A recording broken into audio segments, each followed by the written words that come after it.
Well, welcome back. Officer Richard Espinoza with us this afternoon to talk about several things. How are you doing? I'm doing well. How are you doing? Fine, fine. Let's talk about traffic first. A lot of this has to do with vehicles and traffic. You all are busy every day with traffic collisions, and I know that distracted driving, it's easy to fix, but it also is a cause of some of the accidents. It happens a lot more often than you think, where people are driving while distracted and getting We've all done accidents. it. Yes, ma'am. Absolutely. So,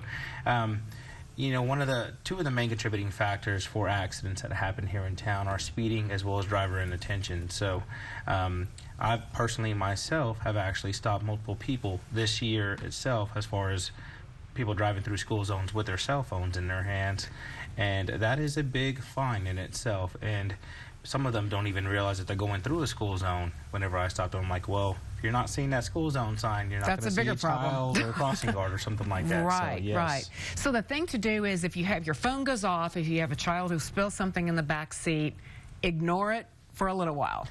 Correct. Or, if you have the ability to do so, pull over safely and tend to that if need be. But obviously, a lot of vehicles nowadays have the Bluetooth technology, and you can connect your phone and stuff like that, Apple CarPlay or Android CarPlay. But nonetheless, it's still a distraction in itself, especially if you're trying to send a text message or change a song or something like that. Absolutely. Or navigation. It's just, we just suggest, if you're going to be on your phone at any point in time, pull over to the side of the road and then navigate it through that aspect. Pay attention to what's in front of you. All right, let's talk about what's going on rodeo in town. The second week of performances starts on Thursday, and in years past, people have had their vehicles broken into, even had saddles stolen. Correct. So with rodeo season, we do anticipate a lot of people coming from out of town and even out of state to come to the rodeo, and they stay at local hotels or they'll stay in the fairgrounds themselves. But we always want to remind people to make sure that their valuables are either hidden inside their vehicle or they take them with them, and that their vehicles are always locked and that they're secured so nobody can get inside of them. I know you all are very busy with lots of security out at the Coliseum fairgrounds each time, but like you say, hotels and lots of other places around town. Correct. We're actually monitoring those on a daily and nightly basis to make sure that the people who are out there committing the burglaries don't have the opportunity to do so. Okay. Hard to move a saddle around, but you got to remember what you have in the back of the pickup truck. Yes, ma'am. Because it can disappear easily.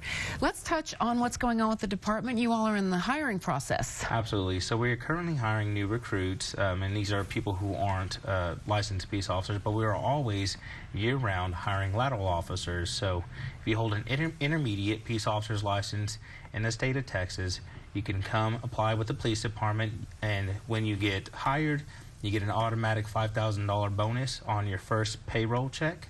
That could be used towards, moving expenses or whatever it may be that you would want to use it for. And then you go into our certification-based pay, depending on what certification you currently have. So intermediate and higher, we're looking for officers. Starting pay is right around $66,000.